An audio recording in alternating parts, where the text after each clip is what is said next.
जमलेल्या माझ्या सर्व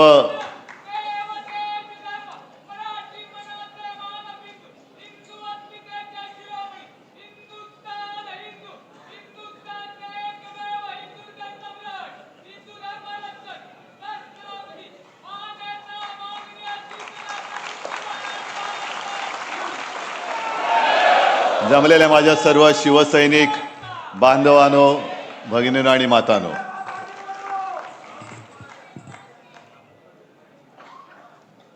मला नाही वाटत की असं भाग्य दुसऱ्या कोणत्याही नेत्याच्या नशिबी लाभलं असेल.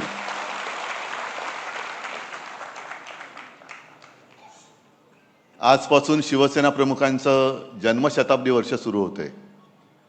कदाचित कोणाचा गैरसमज होईल, 1926 ने 1927 हे त्यांचं जन्मवर्ष, म्हणजे पुढच्या वर्षी 100 पूर्ण होणार.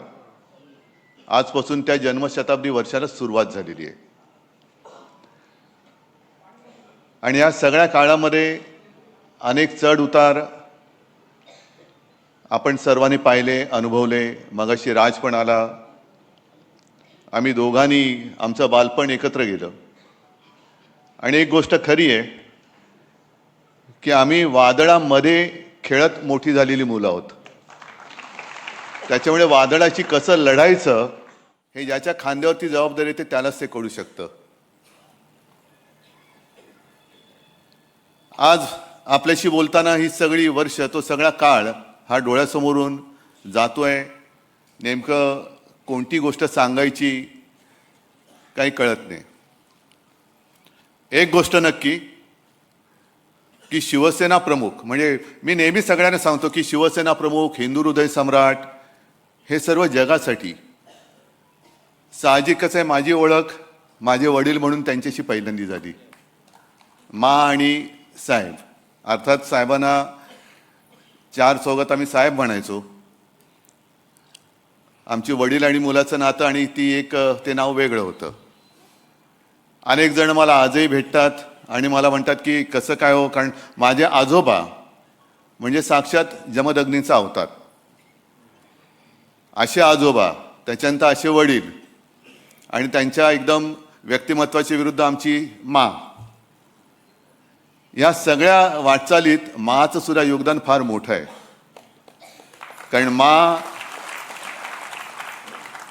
म्हणजे मागे एकदा नवलकर म्हणाले होते की समईची वात जी असते ना, ती शांतपणाने जळत आजूबाजूचा परिसर उजळून टाकत असते. पण तिच्यातली जी आग असते, ती आग ती स्वतः सहन करत असते. तशी माझी मा ही शांतपणाने संपूर्ण घर सांभाळत होती. आम्ही तीनही मुलं, आम्हाला कुठेही बाहेर काय चाललंय याची जाणीव होऊ न देता आई म्हणून तिची एक वेगळी भूमिका ती पार पाडत होती. त्याच वेळेला शिवसेना प्रमुखांच्या सारखा एक पती, त्याचं घर सांभाळणं, प्रबोधनकारांची सून म्हणून त्यांना सांभाळणं, हे सगळं कसं काय होतं, काय झालं काही कळत नाही. आणि मग म्हणजे मी तुम्हाला सांगत होतो की अनेक जण आजही भेटतात आणि म्हणतात की बाळासाहेब आणि प्रबोधनकार म्हणजे काय हो, घरी तुमच्या काय कसं वातावरण होतं. म्हटलं तुम्हाला कल्पना नाही की प्रत्यक्षात हा माणूस कसा होता. राज मगाशी जे बोलताना सांगत होता, घरामध्ये आजोबा आणि वडील आणि आम्ही मुलं आणि नातवंड असंच ते नातं होतं. म्हणजे तुम्हाला आश्चर्य वाटेल की लहान असताना आपण, मला वाटतं बहुतेक सगळेच जण शाळेत जाताना पहिले काही दिवस आनंदाने गेलो अशी फार लोक थोडी असतील. कोण गेलेत का रे आनंदाने हसत असं शाळेत? कोणीच वाटत नाही. म्हणजे आत्ता हसता म्हणजे कोणीच गेलेलं नाही. आणि मी पण तसाच होतो. आणि शाळेला दांडी मारायची असली तर मी माचा आधार नाही घ्यायचो, जाऊन बाळासाहेबांना घट्ट मिठी मारायचो. आणि मग त्यांच्या लक्षात राहायचं. मग मा पाठोपाठ यायची. मग विचार काय नाही, वेळ होत चालली, शाळेला जायचं अजून तयार होत नाही, जाऊ दे ग, एक दिवस शाळेत नाही गेलं तर काय होते. अर्थात त्यांच्यासाठी ते बरोबर होतं, कारण त्यांना स्वतःला आणि माझ्या आजोबांना सुद्धा परिस्थितीनुसार 7वी मध्ये शाळा सोडावी लागली. पण त्यांनी एवढं जे काही कर्तृत्व उभं केलंय की ते ठाकरे नाव पुसायला अनेक जण इकडे उतरत आहेत, पण अजून ते नावच पुसलं जात नाहीये. असे काय ते वेगळं रसायन होतं आणि त्यांची आम्ही वारसदार. मग त्याला घराणेशाही म्हणायचं तर घराणेशाही म्हणा, मला त्या घराणेशाहीचा आणि घराण्याच्या परंपरेचा अभिमान आहे आणि माझं भाग्य आहे ते. आता त्यांना म्हणजे जे विरोधक आहेत त्यांना त्यांच्या वडिलांचं नाव घ्यायला लाज वाटते, तर मी काही करू शकत नाही. आणि जेव्हा आपण महाराष्ट्राचा विचार करतो, महाराष्ट्र धर्माचा विचार करतो, तेव्हा जर का इतिहास बघितला म्हणजे अगदी फार शिवाजी महाराज त्यांच्याही आधी जर का आपण बघितलं तर गद्दारी हा विषय का आजचा नाहीये. गद्दारी हा विषय पूर्वापार चालत आलेला आहे, तो आपल्याला एक शापच लाभलेला आहे. आणि जर का असा विचार केला की जेव्हा विजय अशक्य असतो तेव्हा आपला शत्रू गद्दारांची मदत घेत असतो. आणि गद्दारी जर का आजपर्यंत भगव्याशी झाली नसती तर अतिशयोक्ती वाटेल, पण या महाराष्ट्राने जगाचा इतिहास बदलून दाखवला असता. वाईट कसलं वाटतं की आपल्यामध्ये ती एक म्हण आहे आणि त्या म्हणीची पहिली गोष्ट तुम्हाला सांगतो की एक मोठं वृक्ष असतो, मोठं झाड असतं, किती वर्षाचं असेल म्हणजे आता जसं शिवसेना यावर्षी 60 वर्षाची होईल, 60 वर्षाचं झाड सुद्धा फार मोठं असतं. एक मोठं झाड असतं जंगलामध्ये, अनेक वर्ष अनेक पिढ्या त्याच्यावरती पक्षी घरटी करत असतात. त्या पक्ष्यांच्या अनेक पिढ्या त्या झाडाच्या अंगा खांद्यावरती जन्माला आलेल्या असतात, मोठ्या झालेल्या असतात. अनेक काही प्राणी असतात, काही साप पण असतात, खारी असतात. आणि एक दिवस असं येतो की हल्ली जे काय चालले ना, अचानक जंगलाच्या इकडे विकास, खाण, तसं खाणीचं कॉन्ट्रॅक्ट निघतं आणि तो कॉन्ट्रॅक्टर येतो आणि कुऱ्हाडीने त्याच्या मुळावरती घाव घालायला लागतो. कारण ते झाड मध्ये येते, ते झाड जोपर्यंत आहे तोपर्यंत त्याची खाण नाही होऊ शकत. आणि तो मुळावरती घाव घालायला लागल्यानंतर संपूर्ण त्या झाडावरचे पशुपक्षी थरारून उठतात. अरे बापरे, आता काय होणार आणि आपलं काय होणार यापेक्षा या झाडाला किती वेदना होत असतील. मग त्यातले काही पक्षी त्या झाडाशी संवाद करतात की अरे दादा, तुला खूप वाईट वाटत असेल ना, यातना होत असतील ना रे. ते झाड म्हणते यातना होत आहेत, ते घाव बसत आहेत, त्याच्या यातन्या वेगळ्या आहेत. पण हा जो कॉन्ट्रॅक्टर, हा जो व्यापारी आलेला आहे, व्यापारी, तो ज्या कुऱ्हाडीने माझ्या मुळावरती घाव घालतो त्या कुऱ्हाडीचा दांडा सुद्धा माझ्या लाकडापासून बनवला गेलाय, त्याचं जास्त दुःख होते. ते कुऱ्हाडीचा दांडा, गोतास काळ, हे असे सगळे कुऱ्हाडीचे दांडे, आपलेच दांडे आपल्या मुळावरती घाव घालण्यासाठी हे दोन व्यापारी वापरतायत. काय आपल्याला राग येतोय? नाही येते. मुंबईची लढाई तुम्ही चांगली लढलात, म्हणजे आज सुद्धा सगळेजण हळहळत आहेत.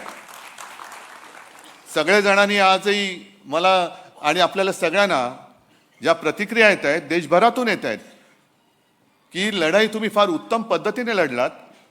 जो एक आभास किंवा जे चित्र निर्माण केले गेलं होतं की आता बस संपली, शिवसेना संपली, ठाकरे नाव पुसून टाकणार, त्यांना तुम्ही रोखलत. आणि हे महाराष्ट्र फक्त करू शकतो, हे फक्त महाराष्ट्र करू शकतो. आणि मग असा विचार करा की यांना ठाकरे म्हणजे ते झाड का तोडायचंय? कारण तोपर्यंत त्यांची खाण होत नाहीये. संपूर्ण महाराष्ट्र यांना जो काही एक पादाक्रांत वेगळ्या पद्धतीने करायचा आहे, गिळायचं आहे, महाराष्ट्र गिळायचं आहे. आणि आपण ही लढाई कशी दिली? यावेळेला पहिल्या प्रथम मुंबईमध्ये सुद्धा पैशाचा वापर केला गेला. अनेक ठिकाणावरनं माझ्याकडे ज्या काही तक्रारी आल्या, दार बंद असलं तर दाराच्या खालच्या फटीतनं लिफाफे फेकले गेले आतमध्ये, पैसे भरलेले लिफाफे. विकत घेताय तुम्ही महाराष्ट्र? मत विकत घ्याल, पण मन कसं विकत घ्याल? आणि जी जिवंत मन आहेत ती आज सुद्धा माझ्या भगव्यासोबत, शिवसेना प्रमुखांच्या शिवसेनेसोबत आहेत, हे परत तुम्ही दाखवून दिलेलं आहात. हीच आपली ताकद आहे. कोण आहोत आम्ही? ठाकरे म्हणजे कोण आहोत? पुसून टाका नाव ठाकरे. बघा आयुष्यामध्ये काय होतंय. शिवसेना काढून टाका, आयुष्यातून शिवसेना पुसून टाका, ठाकरेराव पुसून टाका आणि मग मुंबई आणि महाराष्ट्राचा विचार करा. काय होतं, काय शिल्लक राहतंय हा विचार करा. आणि मग ही जे काही गधडे आहेत, शिवसेनेने मराठी माणसाला काय दिलं, शिवसेनेने मुंबईला काय दिलं, शिवसेनेने महाराष्ट्राला काय दिलं. बाळासाहेबांनी मराठी माणसाला जगायचं कसं हे पहिले शिकवलं. कारण जर जगायचं कसं हेच आपण विसरून गेलो तर जसं पूर्वी गुलामगिरीमध्ये आपण राहत होतो तसं या दोन व्यापाऱ्यांचे गुलाम म्हणून आपल्या नशिबी जीणं येईल. गुलामीचं जीणं कदापि जगणं मी शक्य नाहीये, अजिबात नाही. मेलो तरी 72, पण त्या दोन व्यापाऱ्यांचा गुलाम बनून मी आयुष्यात कधी जगणार नाही, ही शपथ सगळ्यांनी घेतली पाहिजे. किती कराल वार, आम्ही काय लढाईला घाबरणारी माणसं नाही आहोत. मराठ्यांचा इतिहास जेवढा रक्तरंजित आहे, कदाचित तेवढा रक्तरंजित इतिहास आपल्या देशातच नव्हे तर जगाच्या पाठीवर दुसऱ्या कोणाचा असेल. पण त्या रक्तरंजित इतिहासामध्ये पाठीवरचे वार हे जास्त करून गद्दारांनी केलेले आहेत. ह्याचं जास्त शल्य आहे, ह्याचं जास्त दुःख आहे. काय मिळवलं, मुंबईवरचा शिवरायाचा भगवा उतरवला, काय मिळवलं, काय काय महापौरपद. अरे आपल्याकडे होतीच ना सत्ता 25 वर्ष. या मुंबईकरांनी आज सुद्धा आपल्याकडे नाही म्हटलं तरी काय मतं कमी नाही झालेली. सगळे गड आपण राखलेले आहेत. हे ह्याचं कर्तृत्व तुमचं आहे, माझं नाहीये. हे कर्तृत्व तुमचं आहे. जे जे मुंबईचे गड होते ते गड मुंबईचे आज सुद्धा शाबूत आहेत. पण मुंबईकरांनी आणि इतरत्र सुद्धा सगळ्यांनी विचार करायला पाहिजे की अरे आपल्याला जपणारं कोण आहे, अडीअडचणीच्या वेळेला धावून येणारं कोण आहे आणि आपल्या आयुष्याचा व्यापार करणारं कोण आहे, आपलं आयुष्य विकत घेणारा हे आपल्याला वेळेवरती धावून येऊन जीव वाचवू शकतं. जीव वाचवणारं कोण आहे आणि आपल्या जीवाचा सौदा करणारं कोण आहे हे सगळ्यांनी एकदा विचार करण्याची गोष्ट झालेली आहे. आपण लढतो, आपण लढणार. मी मध्ये एका त्या 2-4 सभांमध्ये मी म्हटलं, कदाचित ठाण्याच्या सभेत असेल, हे जे काही गद्दारी करणारे लोक आहेत ना, किती पैसे मिळाले त्यांना, 50 खोके ना. मग मी जातो ना त्यांच्याबरोबर, किती मिळतील मला. पण मग मला यांचं नाव घेता नाही येणार, यांचं नाव नाही घेता येणार मला. मी नालायक म्हणून या पिढीमध्ये, या घराण्यामध्ये जन्माला आलोय, हा शिक्का माझ्या कपाळावरती मी कधी लागू देणार नाही. ज्या घराण्याने मुंबईसाठी माझे प्रबोधनकार, माझे आजोबा संयुक्त महाराष्ट्रामध्ये पहिल्या 5 माझे आजोबा होते, पहिल्या 5 शिलेदार, शेलार मामा म्हणायचे त्यांना. संयुक्त महाराष्ट्र समिती त्यांनी एकत्र केली होती. मुंबईसाठी ज्या मराठी माणसाने रक्त सांडलं आणि त्या आंदोलनाचं नेतृत्व करणाऱ्या प्रबोधनकारांचा नातू मुंबई माझ्या डोळ्यात देखत तिचे जर का तुकडे हे हरामखोर व्यापारी तोडत असतील तर मी काही शेपूट घालून आत नाही बसणार. मुठभर असतील तरी मुठभर, पण त्या मुठभराने त्यांच्या छाताडावरती मी प्रहार केल्याशिवाय राहणार नाही. तडजोड तिकडे होऊ शकत नाही, तडजोड अजिबात होऊ शकत नाही. आज सुद्धा हळुवारपणाने आपल्यावरती जे एक सांस्कृतिक आक्रमण होतंय, आम्ही अस्सल मराठी बोलणारे कडवट कट्टर देशभक्त हिंदू आहोत हे वारंवार आम्ही सांगतो आहोत. 92-93 साली मुंबईमध्ये जो काय दंगा झाला, कुठून आला होता हिंदू, कोण होता. आज सुद्धा तुमच्यामधल्या अनेकांवरती तेव्हा सगळ्याच्या काही केसेस होत्या त्या आज सुद्धा आहेत. श्रीकृष्ण अहवालाचा जो काय आयोगाचा जो अहवाल आला, तो अहवाल आपण म्हणजे मनोहर जोशी मुख्यमंत्री होते, केराच्या टोपलीत टाकला होता. वाजपेयींनी सांगितलं नाही कचरे में नहीं डालना, उसको वापस निकालो. भाजपचं काय जाते, एकही सुद्धा भाजपला मला नाही वाटत त्या अहवालाच्या मध्ये दोषी किंवा त्याच्यावरती केस झाले असेल. एक पण नाही. कपडे बचावणारे तुम्ही, गोळीला तुम्ही आणि पोळीला आम्ही, अशी भाजपची अवलाद. म्हणजे प्रत्येक वेळेला लढा म्हटला की शिवसैनिक, कोणती आपत्ती आली का पहिला शिवसैनिक धावून जातो आणि नंतर मग एक फोटो काढायला चमकाले हे येतात. जे नेमकं मला बोट ठेवायचं ते इकडेच ठेवायचंय की आम्ही हिंदू आहोतच. जे मगाशी राज बोलला ही गोष्ट खरी आहे की या देशामध्ये आपण हिंदू बहुसंख्य आहोत, पण आपले देव वेगळे, आपली भाषा वेगळी, आपल्या संस्कृती वेगळे, आपले संस्कार वेगळे. आणि सरान करा आपण बहुसंख्य असलो तरी विखुरलेले असतो, म्हणून असुरक्षित असतो. मग त्यावेळेला गर्व से कवम हिंदू है म्हणून संपूर्ण देशातल्या हिंदूंना एकवटणारा हा एकमेव हिंदू हृदय सम्राट, हे केलं ना त्यांनी. पण आता त्याच हिंदुत्वाच्या आडून आमचं हिंदुत्व वेगळं आहे. हे आमचं हिंदुत्व शेंडी जानवाचं हिंदुत्व नाहीये. जो कोणी या देशाला आपली मातृभूमी मानतो, जो कोणी या देशासाठी मरायला तयार आहे, तो आमचा आहे, हे आमचं हिंदुत्व सांगतं. हे आमचं हिंदुत्व सांगतं. पण आज हळुवारपणाने जो काही एक आक्रमण, पहिली हिंदीची सक्ती, त्याच्यानंतर आपण जे एक सुरुवात केली होती, मी मुख्यमंत्री असताना सगळेजण झाडून मंत्रालयातले सगळे पहिला फोन उचलल्यानंतर जय महाराष्ट्र बोलायचे. आज जय महाराष्ट्राला सुद्धा धोका निर्माण झालेला आहे. अनेक भगवे आता फडकायला लागलेले आहेत. नेमका कोणता भगवा? सगळेच भगवे, वेगवेगळे भगवे फडकतायत. वेगवेगळे उद्घोष सुरू झाले. आपल्या लोकसभेच्या गाण्यामधला जय भवानी जय शिवाजी हा शब्द काढायला सांगत होते. का? आम्ही महाराष्ट्रामध्ये सगळ्यात उच्च स्वराने म्हणू तो जय भवानी जय शिवाजी आणि जय महाराष्ट्र हे आजपासून परत सुरू करा. अभिमानाने बोला जय महाराष्ट्र. आणि आवाज असा घुमला पाहिजे की समोरचा जो आपल्यावरती त्याचं संस्कृती लादणारा असेल, जागेवरतीच त्याचं जे काय व्हायचं ते झालं पाहिजे. जय महाराष्ट्र हे आजपासून जोरात सुरू करा. एकमेकाला भेटल्यानंतर अरे आम्ही सुद्धा जय जय रघुवीर समर्थ बोलणारे समर्थ रामदास सुद्धा आमचेच होते ना. मनाचे श्लोक त्यांनीच शिकवले आम्हाला. महाराष्ट्रामध्ये जेवढे हिंदुत्व जपणारे साधू संत झाले तेवढे इतर प्रांतात झाले असतील तर आनंद आहे. पण आम्हाला जेवढी संस्कृती आणि एक सांस्कृतिक इतिहास आहे, संस्कार आहेत, त्याच्यामुळे आम्हाला कोणी काही संस्कार शिकवण्याची काही गरज नाही. हिंदुत्व शिकवण्याची तर काही कोणी अजिबात गरज नाहीये. लढायचं कसं तर आम्हाला शिकवूच नका, कारण आमच्या रक्तामध्ये लढाच आहे. सदांकदा आम्ही लढतच राहिलेलो आहोत. शिवसेनेचा जन्म हा सत्तेसाठी नाही झालेला,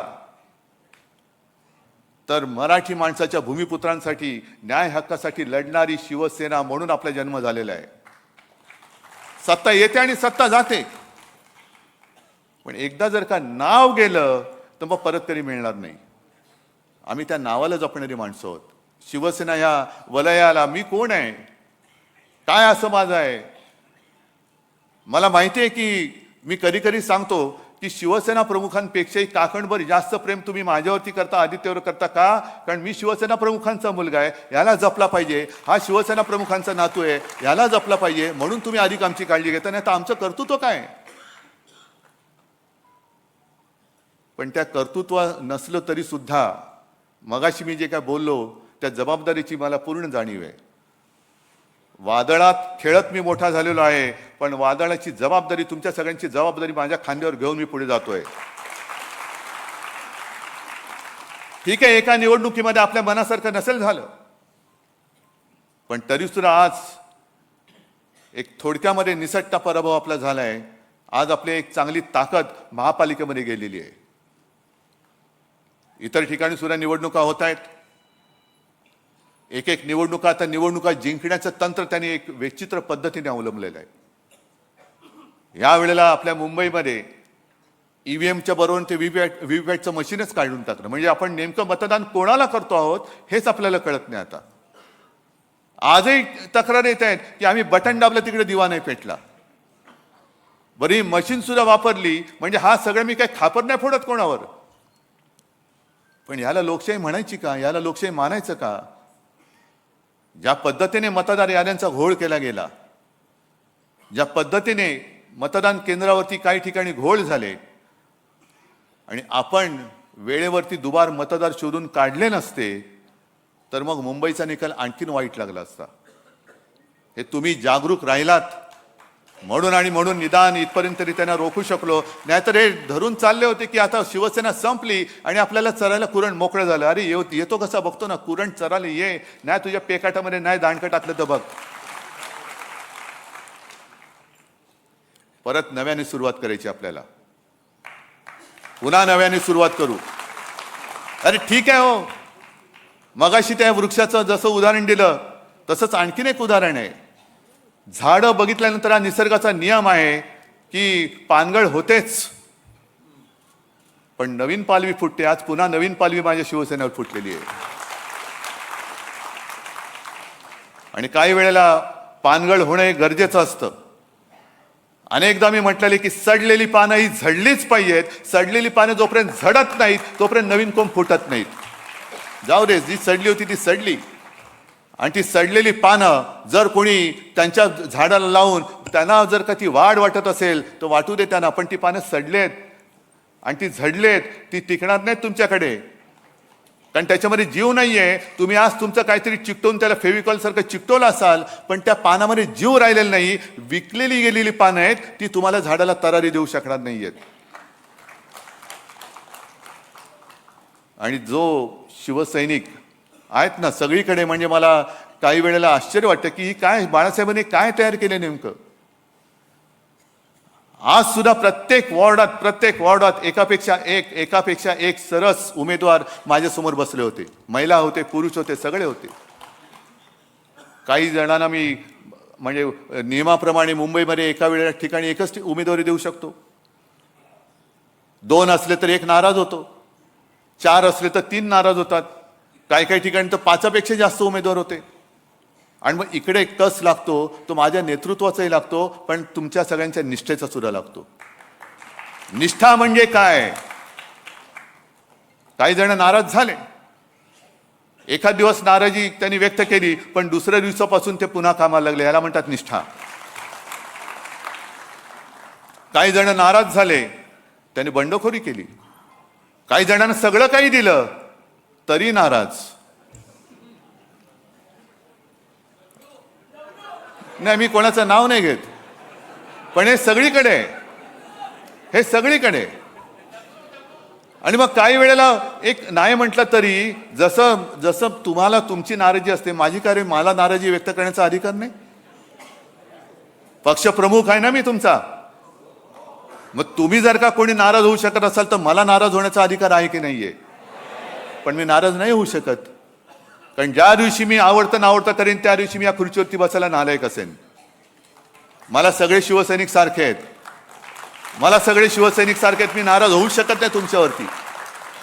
कारण जे शिवसेना प्रमुखांचं वाक्य आहे की जोपर्यंत तुम्ही शिवसैनिक आहात तोपर्यंत मी शिवसेना प्रमुख आहे, तीच परंपरा घेऊन मी पुढे चाललोय. जोपर्यंत तुम्ही शिवसैनिक आहात तोपर्यंत मी तुमचा पक्षप्रमुख आहे. आज तुम्ही हा हॉल भरलाय, समजा कोणीच नसतं, मी एकट्याहून काय भाषण करणार? पण तुम्ही सगळे, तुम्हाला अनेकांना काही मी दिलेलंच नाहीये, तरी सुद्धा तुम्ही जागेवरती ठाम आहात. वाईट वाटतं, जरूर वाटतं. अनेकांना असं वाटतं की अरे याला काय भावना आहेत की नाही. वाईट जरूर वाटतं. जेव्हा माणसं विकली जातात त्यावेळेला वाईट जरूर वाटतं. अरे यांना कळते का आपण काय करतोय, कोणासाठी, आम्ही तरी कोणासाठी काय लढतो आहोत. ही लढाई तुमची आहे. पण ते लढत असताना जेव्हा माणसं विकली जातात तेव्हा वाईट वाटतं. आणि मग असं वाटतं की ह्या लढाईला काय अर्थ आहे की नाही. पण त्याच वेळेला बातमी येते की शिवसेनेने एका साध्या गृहिणीला नगरसेवक केलं, तेव्हा अभिमानाने ऊर भरून येतो. अरे नाही, आहे जिवंत आहे तो बाळासाहेबांचा शिवसैनिक आज सुद्धा जिवंत आहे. हे त्या विजयावरनं, म्हणजे 100 पराभव झाले तरी तो एक विजय जो असतो ना तो खूप मोठा सुख देऊन जातो. आणि असं आपलं हे कुटुंब आहे. शिवसेना हा केवळ राजकीय पक्ष नाहीये. आणि भाजपला जर का असं वाटत असेल की शिवसेना ते संपवतील, शिवसेना तुम्ही संपू शकत नाही. कारण शिवसेना हा पक्ष नाही, शिवसेना हा विचार आहे. शिवसेना हा भूमिपुत्रांचा अंगार आहे. आणि शिवसेना म्हणजे अन्यायग्रस्तांच्या हृदयामध्ये पेटलेली मशाल आहे. ती तुम्ही विझवू शकत नाही, अजिबात विझवू शकणार नाही. आज तुम्ही सगळेजण आलात. आज देसाई साहेबांनी जो कार्यक्रम जाहीर केला तो फार मोठा आहे. आजपर्यंत जे कोणी विचारतात त्या प्रश्नाला मी काही उत्तर द्यायला बांधील नाहीये. पण शिवसेनेने मराठी माणसासाठी काय केलं हे पहिलं प्रश्न विचारणाऱ्याने स्वतःला विचारावं आणि मग आम्हाला विचारावं तू काय केलंस आणि आम्ही काय करतोय. मुळामध्ये शिवसेना नसती तर यांना महापालिका मंत्रालय दिसलंच नसतं. हे पहिलं शिवसेनेचं कर्तृत्व आहे. पण मला त्यांच्यात जायचं नाहीये. नवीन जी काही क्षेत्र येत आहेत त्या क्षेत्रामध्ये आपल्या तरुण तरुणींना कसं रोजीरोटी उपलब्ध करून देता येईल हे शिवसेनेचं काम आहे. कारण निवडणूक येते, निवडणूक जाते, पण 80% समाजसेवा आणि 20% राजकारण, हे 80% समाजसेवेचं काम हे आज देसाई साहेबांनी सांगितलं. म्हणून हळदणकरजी आणि भडकमकरजी तुम्हाला खास धन्यवाद देतोय की तुम्ही नवीन जे क्षेत्र आहे लॉजिस्टिक म्हणजे हिंदी पिक्चरमध्ये म्हणतात ना, इधर का माल उधर, उधर का माल इधर. नाही, तसं नाही आहे ते, पण ते जे काय सगळं रजिस्ट्रेशन असतं, काय असतं, हे फार मोठं क्षेत्र आहे आणि त्याच्यामध्ये हजारो रोजगार उपलब्ध आहेत. पण कोण बघते तिकडे? आपलं लक्षच नाही, कारण आम्हाला निवडणुका लढायच्या आहेत. याला फोड, त्याला फोड, त्याला फोड. मराठी माणूस जगलाय काय, मेला काय, मेला तर दुसरा आहे, दुसरा आहे तर तिसरा आहे. आम्हाला निवडणूक जिंकायची आहे. पण शिवसेनेचा जन्म हा घरातली चूल पेटवण्यासाठी झालेला आहे. शिवसेनेचा जन्म हा घरं पेटवण्यासाठी झालेला नाही, तर घरातली चूल पेटवण्यासाठी झाला आहे. म्हणून शिवसेना हे पाऊल टाकते आणि तो कार्यक्रम विस्ताराने सामनामध्ये येईलच. नोंदणी कुठे करायची, काय कुठे करायची, वर्ग कसे सुरू होतील, ह्या सगळ्या गोष्टी त्याच्यामध्ये येतील. पण आज शिवसेना प्रमुखांचे जन्मशताब्दी वर्ष सुरू होताना मला तर खात्री आहे की ते आपल्याकडे वर्ण बघतायत किंवा कदाचित आपल्यात असतीलही, आपल्यात असतील आणि ते आपली परीक्षा घेत आहेत. अरे माझं आयुष्य मी तुमच्यासाठी वाहून टाकलं, काय केलं माझ्या आयुष्याचं हे सांगा. आणि तेव्हा आपल्याला ताठवानेने उत्तर देता आलं पाहिजे की बाळासाहेब, मी कधी तुम्ही जी निष्ठा मला शिकवली त्या निष्ठेचा मी बाजार नाही मांडला, कधी निष्ठेचा बाजार नाही मांडला. ठीक आहे, गद्दार गेले, एक गद्दार गेला असेल त्याची जागा 4 निष्ठावंतांनी घेतले, हे आपल्याला पुढच्या काळात दाखवून द्यायचंय. आणि तुम्ही सगळे निष्ठावंत महाराष्ट्रामध्ये, पुन्हा मी काय, आदित्य काय, सगळे नेते आम्ही फिरणार की मुंबईमध्ये सुद्धा शाखांमध्ये मी परत जाणार आहे. जिथे जिंकलो तर तिथे जाणारच, पण जिथे पराभव झाला त्या शाखेत सुद्धा मी परत जाणार आहे. आणि ज्यांना ज्यांना जाग आलेली आहे ते सगळे शिवसेनेच्या सोबत, शिवसेनेच्या भगव्या सोबत आलेले आहे. मी पुन्हा सगळ्यांना एक आवाहन करतोय, आजपासून परत एकदा जय महाराष्ट्राचा उद्घोष फार जोरामध्ये समोरच्याच्या काळजात धडकी भरवेल अशा मोठ्या घोषित करा. जय भवानी जय शिवाजीचा उद्घोष समोरच्याच्या उरात धडकी भरवेल असा पुन्हा सुरू करा. हर हर महादेवचा उद्घोष समोरच्या विरोधकांच्या उरात धडकी भरवेल असा पुन्हा सुरू करा. हा आपला महाराष्ट्र धर्म आहे. आम्ही हिंदुत्व जपणारे अस्सल मराठी आहोत. आणि जर तेव्हा छत्रपती शिवाजी महाराज जन्माला आले नसते तर आजचे हे वळवळणारे नव हिंदुत्ववादी वळवळाला शिल्लक राहिले नसते. म्हणून त्या शिवराय आमचं दैवत आहे. त्या शिवरायाची शपथ घेऊन आपल्याला महाराष्ट्र धर्म आणि आपला देश हा वाचवायचा आहे आणि ते वाचवण्याचं पवित्र काम आपण केल्याशिवाय राहणार नाही. ही शपथ या जन्मशताब्दीच्या वर्षांनी घेऊया आणि पुढची वाटचाल चालूया. जय हिंद, जय महाराष्ट्र. अरे आवाज कुणाचा? सर्वांना विनंती आहे. पुन्हा नव्यानं सुरुवात करू अशी घोषणा उद्धव ठाकरे यांनी बाळासाहेबांच्या जन्मशताब्दीनिमित्त आयोजित